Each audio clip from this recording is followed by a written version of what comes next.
Ассаляму алейкум, хайрлых шамлар, добрый вечер. В эфире телеканала АТР мы продолжаем информационно-аналитическую программу «Бугунь». В студии для вас работаю я, Гульсум Халилова.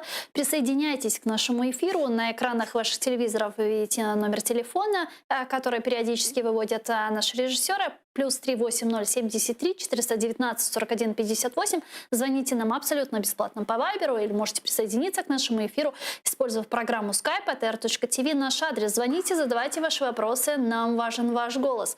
Ну а мы начинаем с самых актуальных новостей. Президент Украины Владимир Зеленский во время своего рабочего визита в Великобританию дал интервью популярной программе на BBC Hard Talk, где он озвучил очень важные тезисы относительно оккупированных территорий, о возможности возвращения наших территорий, каким образом он видит это возвращение, про взаимодействие со страной-агрессором. И президент Владимир Зеленский также сказал, в каком случае может оставить пост президента Украины. Начнем с заявления из Крыма. По Крыму он сказал, что верит, что сможет заключить мир с президентом России Владимиром Путиным, который будет означать возвращение оккупированных территорий под контроль Украины. Давайте послушаем его. Я вірю в це, а в іншому випадку я би не йшов в президенти України. Це дуже складно. Це дуже складно, і тут нам потрібна допомога всього світу. Це є правда. Але я не втрачаю цю віру. На это уже отреагировали в Кремле. Пресс-секретарь президента Российской Федерации Дмитрий Песков прокомментировал заявление Зеленского о возможности заключения мирного соглашения с Владимиром Путиным. Вот что сказали там. Росія докладала і буде далі докладати в рамках можливостей зусиль для того, щоб допомогти Україні вирішити проблему Південного Сходу. Головне – врегулювати проблему Донбасу. Проблеми Криму не існує. Вона не може існувати в рамках відносин Росії з якимись країнами. С нами сейчас на прямой связи народный депутат Украины, фракция «Европейская солидарность» Иванна Климпуш-Цинцадзе. Пани Иванна, витаю вас. Добрый день. Добрый вечер. Ну что ж, вы слышали сейчас президента Украины Владимира Зеленского, который сказал, что он верит, что сможет заключить какой-то мирный договор с Владимиром Путиным, который бы означал деоккупацию территорий сегодня, которые оккупированы. Вот как вы считаете, это утопия или же действительно у Зеленского и его команды есть какой-то план по деоккупации наших территорий, которые бы привели к ожидаемому результату? Ну, ви знаєте, для танго потрібні двоє. І те, що ви вже показали реакцію пана Пєскова на цю заяву президента Зеленського, говорить про те, що Російська Федерація абсолютно не готова взагалі в рамках міжнародного права обговорювати деокупацію наших територій, як Криму, так і Донбасу. Тому що вона намагається показати те, що, мовляв, це в нас якась особлива внутрішня проблема на території окупованого Росією Донбасу і одночасно заперечує взагалі присутність проблеми окупації, незаконної окупації Росією Криму. Тому я думаю, що, на жаль, президент Зеленський недостатньо чітко формулює свої очікування стосовно підписання мирного договору. А якщо не чітко формулювати свої очікування, це значить не чітко формулювати ті червоні лінії і ті засади, на яких ми готові взагалі розмовляти з Російською Федерацією щодо її, нарешті, деоккупації усіх наших територій. Ну, так или иначе, когда президент говорит, что он верит, что ему удастся, он же на что-то должен основываться, или я что-то не так понимаю? Ви знаєте, на жаль, президент Зеленський продовжує вірити людині і країні, яка протягом останнього року, навіть після цієї ейфорії і надії, яку мала нова команда очільника України, не виконала жодних зі своїх зобов'язань після Паризького, наприклад, саміту. І весь час зобов'язує дедалі більше Україну і обвинувачує Україну в тому, що, мовляв, Україна не виконує своїх завдань в рамках навіть мінських домовленостей, не кажучи вже про деокупацію Криму. Тому мені здається, що президент Зеленський трохи помиляється, що тільки його добра воля і бажання говорити з Путіним є достатньо для того, щоб вирішити питання агресії Росії проти України. Для того, щоб бути спроможним, треба укріплювати і збройні сили, укріплювати свою дипломатичну потугу. А ми бачимо сьогодні, що той проєкт бюджету, який другий уряд Зеленського представив в український парламент, він пропонує якраз зменшувати бюджет і для українських збройних сил, і для української дипломатії. Мені тоді не зрозуміло, хто буде виконувати цю задачу, яку так оптимістично ставить перед собою президент Зеленський. Ми за те, щоб максимально об'єднати зусилля для деокупації наших територій, але на реалістичних засадах і таких, знаєте, чітких червоних лініях, які ми разом могли би не допустити до того, щоб Російська Федерація їх перетнула. Ну а как вам видится, вот оценивая действия, заявления президента Владимира Зеленского, его окружающего, чиновников и так далее, вот по какой стратегии сегодня действует наша власть в вопросе деоккупации наших территорий? Вот как вам видится, вот вы же анализируете эту стратегию, она есть, возможно, нам о ней не говорят, может, есть какой-то хитрый план, о котором мы не знаем? Ви знаєте, на початку каденції, пам'ятаю, президент Зеленський говорив, що в нього є план А, план Б, план В.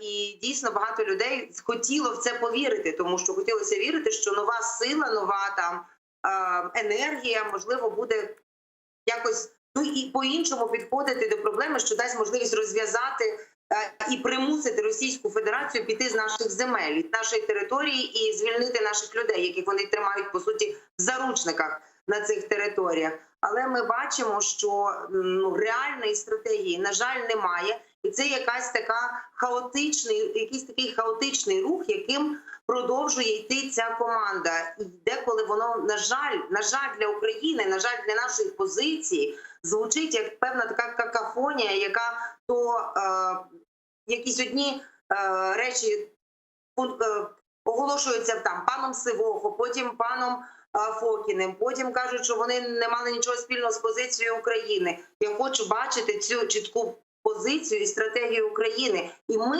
як Європейська солідарність, готові підказати. Ми весь час пропонуємо якісь засадничі речі, починати, наприклад, з безпекових речей на сході України і тільки потім переходити на політичний діалог. А ми бачимо, що, на жаль, ця команда зробила велику помилку, зайшовши в політичний діалог з Російською Федерацією і не виставивши для можливості цього політичного діалогу навіть елементарних вимог з питань безпеки.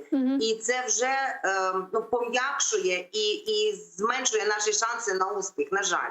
Президент Зеленский также в этом интервью сказал, в каком случае он уйдет с поста президента Украины. Давайте вместе послушаем его. Я одразу говорив, що я не чіпляюсь ні за рейтинги, ні за владу. Якщо я не зможу закінчити війну, значить потрібно, щоб прийшла інша людина, яка спроможна закінчити цю трагічну історію між нашими країнами.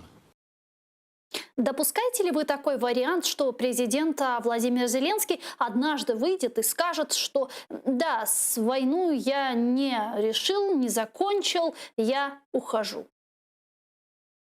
Ви знаєте, я думаю, що президент Зеленський кілька місяців тому на своїй прес-конференції вже чітко заявив про те, що він готовий і хоче балотуватися на другий термін.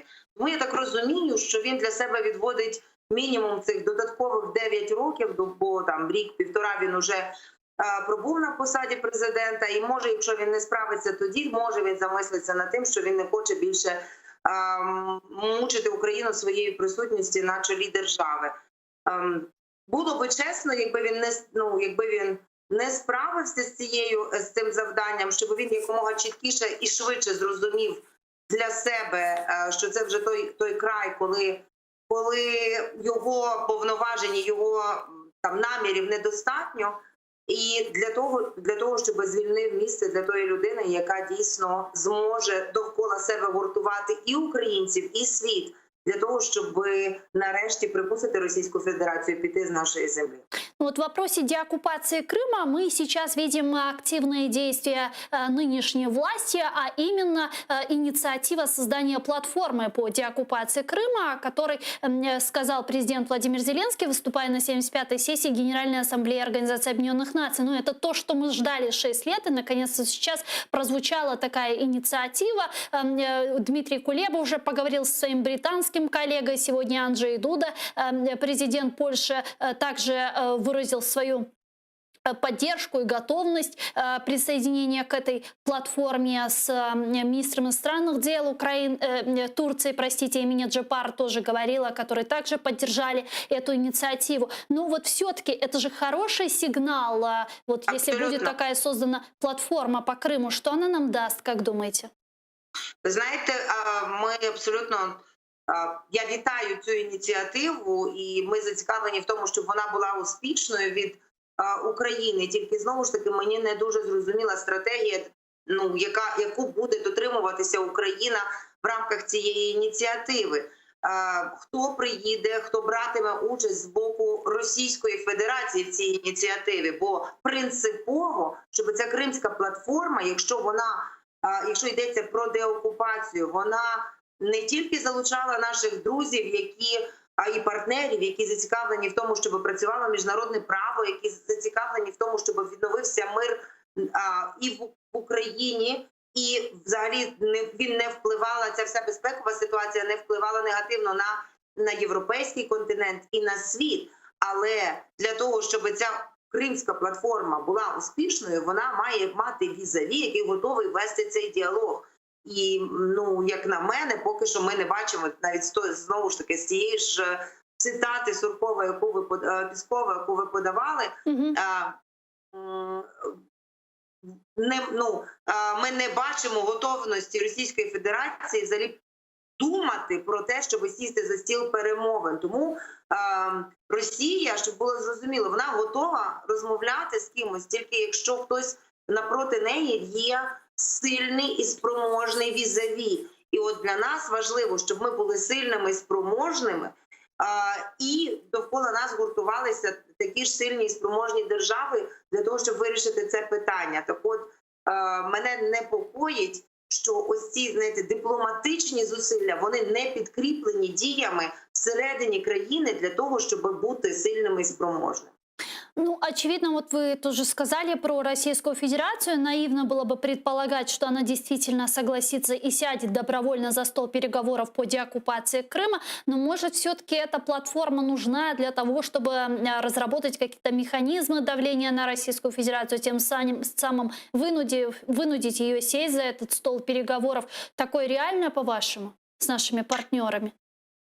Ми будемо тільки вітати, якщо такі речі вдадуться, і якщо такі речі можна буде, скажімо, якісь напрацювання цієї кримської платформи можна буде просувати через інші міжнародні інституції, які сьогодні є, або, наприклад, готувати якісь речі, які можна використати потім в міжнародних судах для того, щоб через тиск, наприклад, міжнародних судів діяти на Російську Федерацію. Абсолютно це буде корисно. Головне, щоб ми, як Україна, приходили туди, на цю кримську платформу, зі своєю чіткою стратегією того, як ми хотіли би примусити Російську Федерацію нарешті перестати грати блазня на світовій арені і притворятися, що ніби вона нічого в іншої держави не забрала силою, і ніби вона має яке-небудь взагалі право на території, які вона сьогодні тримає в заручниках окупованих.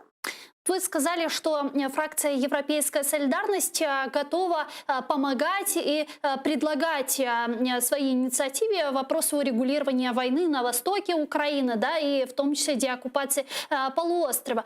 Ну вот какие, допустим, есть сегодня предложения у «Европейской солидарности», потому что когда заходит тема про Восток, про урегулирование ситуации на востоке Украины, президент Владимир Зеленский, его команда, народные депутаты и слуги народа апеллируют к Петру Порошенко, который тогда подписал эти Минские соглашения, которые, собственно, предусматривают сначала там предоставление особого статуса, проведение там выборов, и только потом уже установление контроля Украины над украино-российской границей. Мені прикро, що і президент Зеленський, і його команда не вміють читати міжнародні документи. І більше того, вони послуговуються російським варіантом про читання цього документу, який був в цих домовленостях, які були узгоджені в дуже-дуже тяжкий час в розгар військових дій Російської Федерації проти України.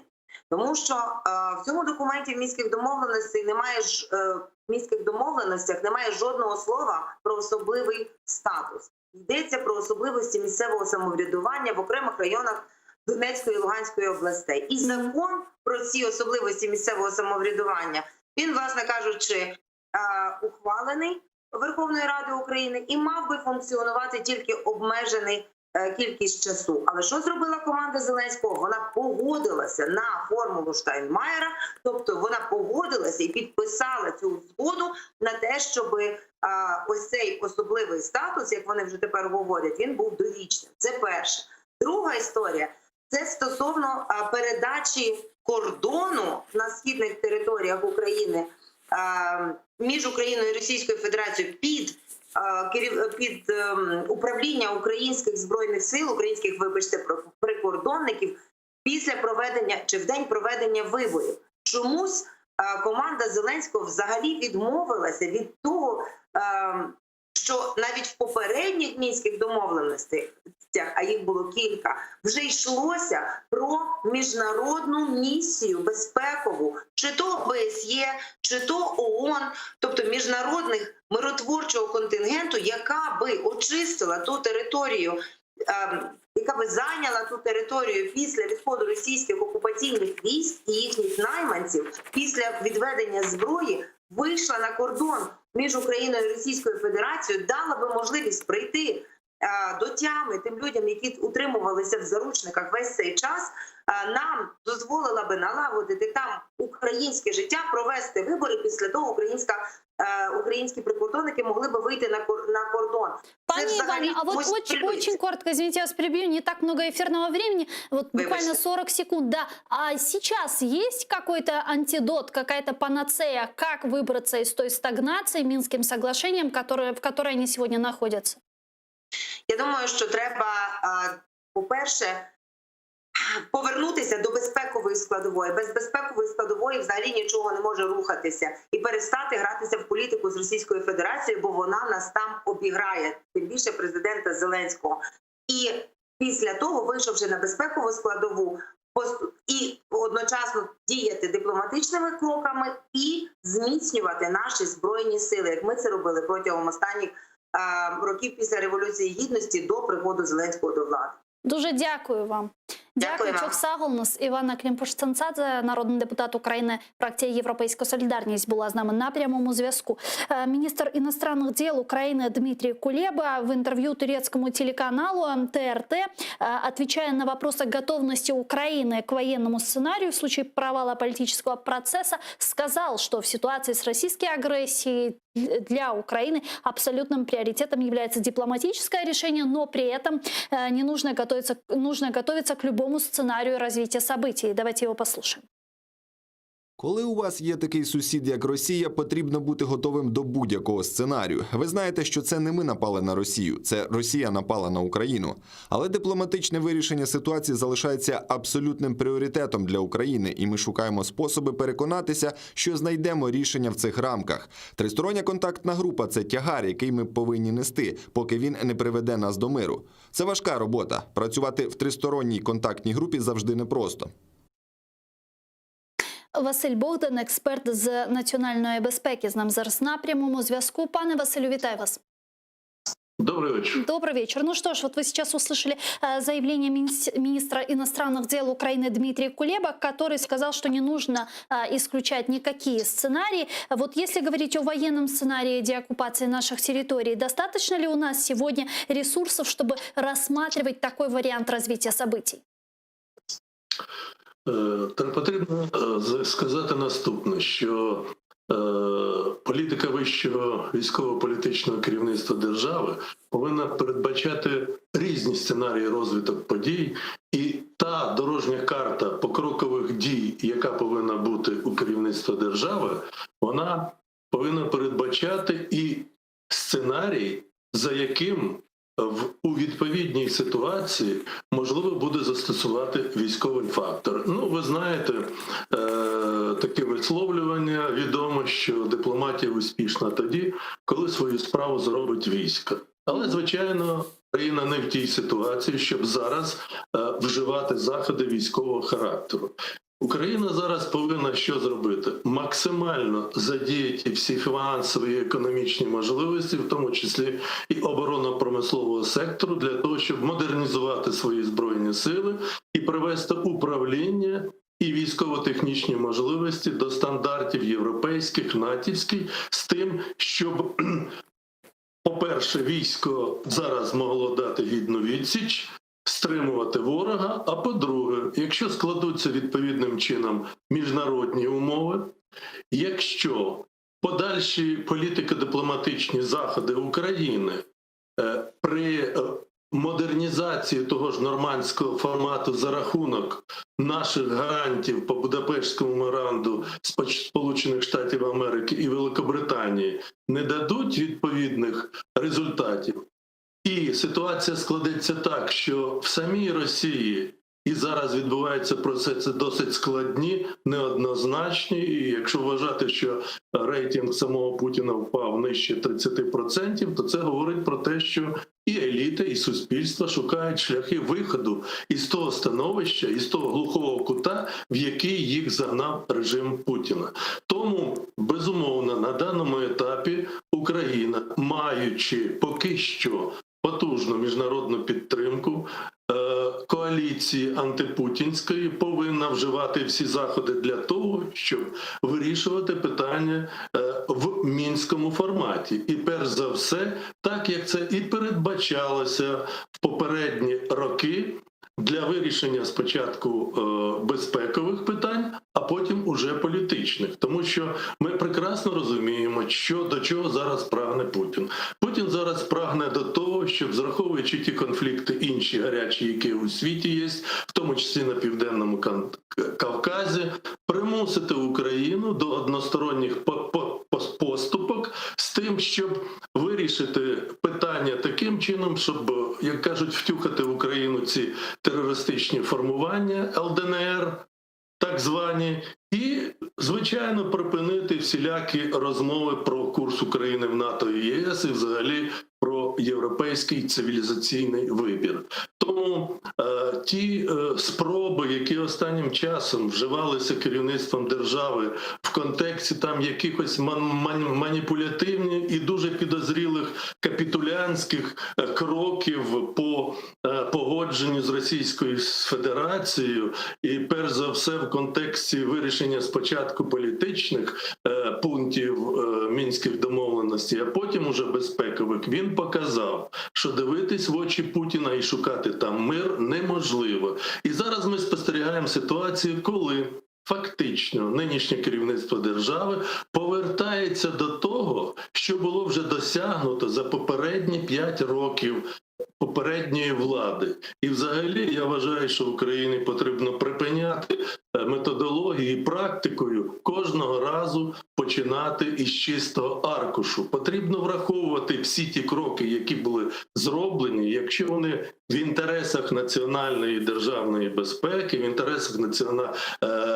нації, то їх потрібно брати на озброєння. Звичайно, ніхто не заперечує, що їх треба модернізувати, але ми забуваємо і про те, що були вже перші консультації стосовно миротворчого контингенту на Донбасі. Ми забуваємо і про те, що вже піднімалося питання про можливість паралельне ведення переговорів щодо кримського питання. Зараз там починаються розмови про створення нової платформи, але до цього часу тривалий період президент України не призначає уповноваженого свого з питань Криму. Уже і Джемілєв запропонував кандидатуру Чубарова, і чомусь це питання не вирішується. А почему, как вы думаете, с чем это связано? Вот буквально у нас минутка.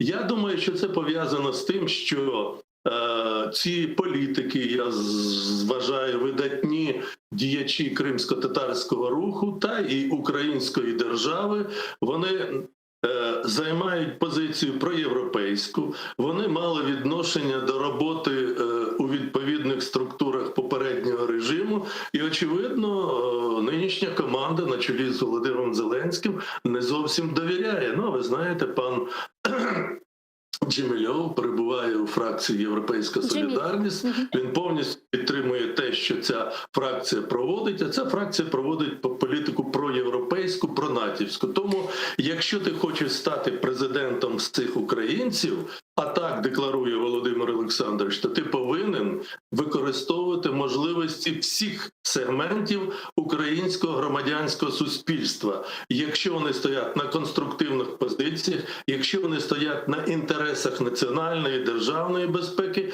і на інтересах української нації в цілому. Ну, да. Дуже дякую вам. Но, к сожалению, немного эфирного времени. Спасибо вам большое, что связались с нами. Василь Богдан, експерт з національної безпеки, був з нами на прямому зв'язку. А я хочу перейти к следующей теме, к Беларуси. Там вчера силовики задержали, по данным правозащитников, 713 участников акций протеста. Всего в стране прошло 25 протестных акций. При этом силовики подтвердили применение спецсредств и спецтехники против демонстрантов. Давайте послушаем цитату.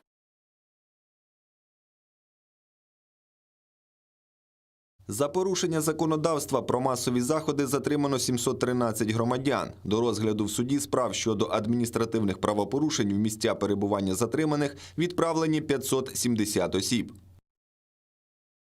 Лидер белорусской оппозиции Светлана Тихановская отреагировала на жесткие и массовые задержания мирных людей на протестах. Она заявила о новом этапе насилия в своей стране. Вот что она сказала. Послушаем подробнее. Я не сплю, як і всі білоруси зараз. Сотні затриманих, масові побиття, кров. Це єдина відповідь, на яку вони здатні. За 2 місяці ми заплатили за свою свободу дуже страшну ціну. Але нас більше, і ми доб'ємося свого. Ви самі знаєте, що робити. З нами зараз Павел Усов, доктор політичних наук, керівник Центру політичного аналізу і прогнозів. Пане Павло, вітаю вас. Добрый вечер. Добрый вечер. 3-й месяц уже в Беларуси продолжаются протестные акции. Вот ваши варианты развития сценария. Что будет дальше? Верите ли вы в то, что Александр Лукашенко один день выйдет и скажет: вы победили, я ухожу? Такого, конечно же, не будет, и это уже однозначно. Лукашенко не отдаст власть, его можно будет только свергнуть, как свергли в свое время Януковича. Причем исключительно силовым вариантом. Мирные акции, к сожалению, в этом плане не приносят политического успеха. Если говорить о изменениях в Беларуси, репрессии продолжаются, более того, они расширяются. Можно говорить фактически без преувеличения о терроре, масштабном терроре на всех уровнях, не только в отношении протестующих, тех, кто непосредственно выходит на акции в Минске и в других городах, но и террор в отношении тех, кто хоть как-то проявляет нелояльность. Это и чиновники, это и представители каких-то министерств, это и учителя и так далее. Даже вот есть информация, что прокуратура начинает расследование по фактам, подчеркну, фальсификации на тех участках, где победила Тихановская. То есть вы можете представить, какой уровень вообще произвола и бесправия на сегодняшний день в Беларуси, и понятно, что закон в этих условиях работать не будет. Поэтому Лукашенко еще раз и вчера это ясно дал понять и белорусскому народу, и всему миру, что он будет держаться до последней капли крови белорусского народа, то есть любыми способами, любыми средствами подавлять недовольство. И он, с другой стороны, хочет как можно быстрее расправиться с протестным движением в Беларуси. И, может быть, предупреждаю ваш вопрос, с этим связан его визит в СИЗО КГБ в субботу, где он встречался с политическими заключенными. О чем он договорился, как вы думаете? Потому что сразу после переговоров с политическими заключенными Александр Лукашенко стал говорить про перераспределение полномочий, про возможность проведения конституционной реформы и так далее. Выглядит как попытка урегулировать вот нынешнюю ситуацию, или все-таки нет? Ну, вы же понимаете, что урегулировать ситуацию, разговаривая с политическими заключенными в СИЗО, но это выглядит, по крайней мере, смешно, если не говорить драматично. То есть сначала, чтобы урегулировать ситуацию, люди должны выйти на свободу. Этого не произошло.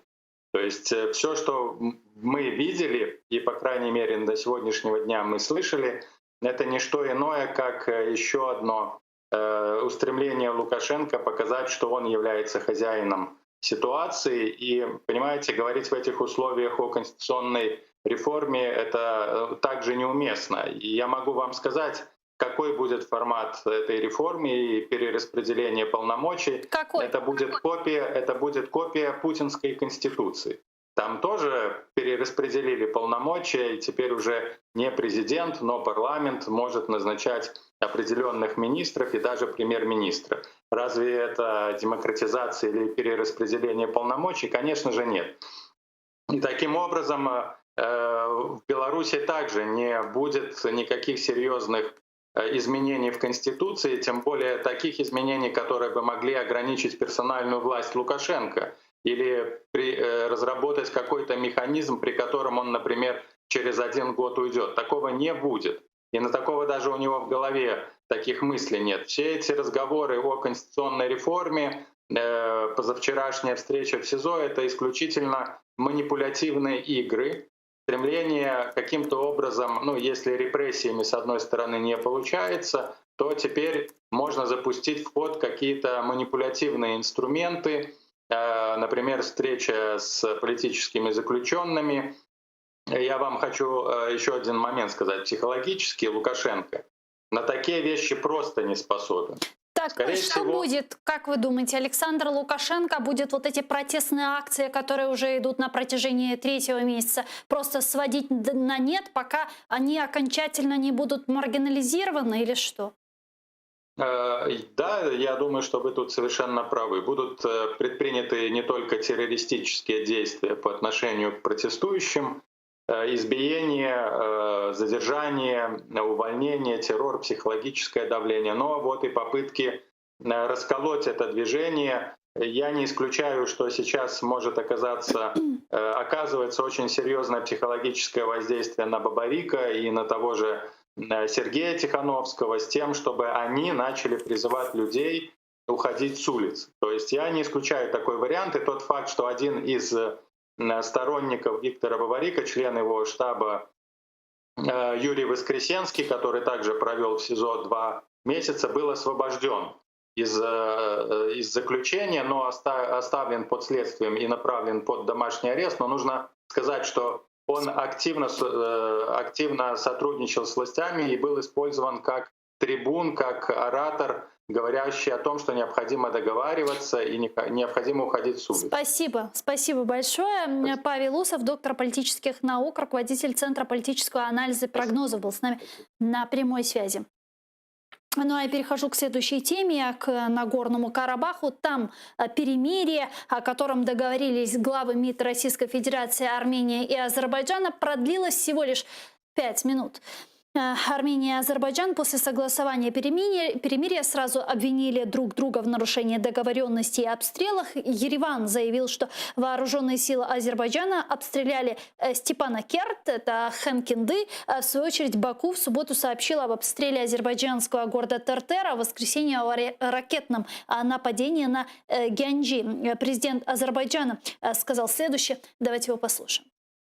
Вірменія повинна змиритися з тим, що ці території у нас, що вона їх більше ніколи не побачить і не буде робити ніяких спроб відвоювати. Це головний фактор міцності режиму перемир'я.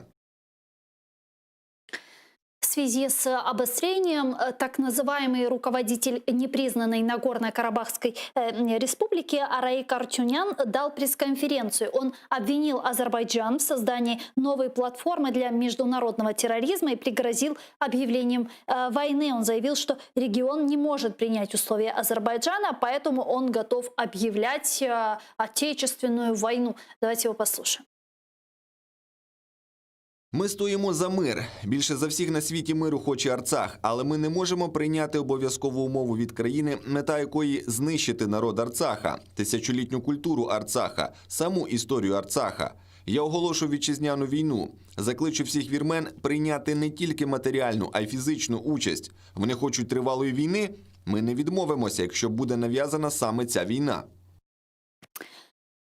Министр иностранных дел Российской Федерации провел телефонный разговор с министром иностранных дел Турецкой Республики Мевлютом Чавушоглу, где дипломаты обсудили конфликт в Нагорном Карабахе, соглашение о прекращении огня между Арменией и Азербайджаном. Об этом говорится на сайте Министерства иностранных дел РФ. Давайте послушаем. З російського боку підтверджено готовність до продовження активних посередницьких зусиль, спрямованих на досягнення нагірно-карабахського врегулювання з урахуванням положень московської заяви. Наголошено на необхідності неухильного виконання всіх положень спільної заяви міністрів закордонних справ Російської Федерації, Азербайджанської Республіки та Республіки Вірменія. Положение договоренностей по итогам встречи глав МИД Армении, Азербайджана и Российской Федерации уже нарушены. Они были нарушены сразу, через 5 минут после того, как должен был вступить в силу договор о перемирии. Но все-таки перемирие было нарушено. С нами сейчас на прямой связи Ильхам Аллахвердиева, голова спилки азербайджанской молоди в Украине. Селям алейкум. Алейкум ассалам. Скажите, как вы думаете, почему перемирие было нарушено сразу через 5 минут? И нужно ли Азербайджану вообще это перемирие? Вот ваше мнение. Почему было нарушено? Наверное, это в очередной раз подтвердило неготовность Армении к конструктиву. Говоря о готовности Азербайджана к мирным переговорам и к мирному разрешению конфликта, Азербайджан, в принципе, всегда декларировал свое намерение разрешить конфликт именно в этом ключе. И я думаю, что более чем 30-летняя вот этот период говорит о том, что действительно Азербайджан демонстрировал очень конструктивную позицию, ориентировался на мнение мирового сообщества для разрешения этого конфликта и действовал исключительно в поле международного права. И вот, собственно, встреча, которая была в Москве с 10 на 11 октября, она также демонстрирует то, что Азербайджан готов к мирному разрешению, готов к конструктивным мирным переговорам. Но, как мы видим, буквально через 5 минут начала гуманитарного перемирия Армения грубо нарушила его. Более того, в ночь на следующий день был ракетный обстрел города Гянджа. Это второй крупный город в Азербайджане, причем под прицел были взяты представители мирного населения, в результате чего уже известно, что 10 человек погибло и около 40 человек получили ранения. Чего добивается Армения? Ну, тут все очевидно. Армения понимает, что она на один не в состоянии справиться с Азербайджаном именно в военной составляющей. Поэтому основная задача Армении — втянуть в разрешение этого конфликта в свою защиту третьи страны. И в первую очередь, конечно же, это Россия. Как участницу ОДКБ. А ей, как вы считаете, уже это удалось сделать, учитывая, что переговоры прошли в Москве? Тут, наверное, эти переговоры в Москве, они... Наверняка есть просто какие-то договоренности, о которых мы не знаем. Если ориентироваться на то, что происходит в таком более заметном для всех нас, Россия вроде как декларирует свою такую нейтральную позицию и не вмешивается напрямую в конфликт, но мы все знаем Россию и ее суть.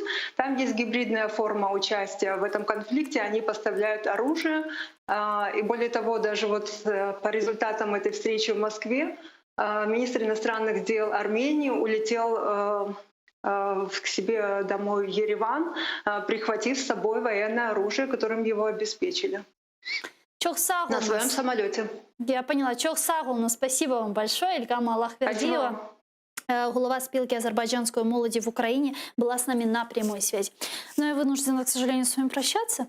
Ненадолго, все же до завтрашнего дня. Эфир телеканала АТР продолжает программа «Прайм Муждабаев» буквально через пару минут, через 3-4 минутки. Не пропустите. Корушки Энджи Архадашлар.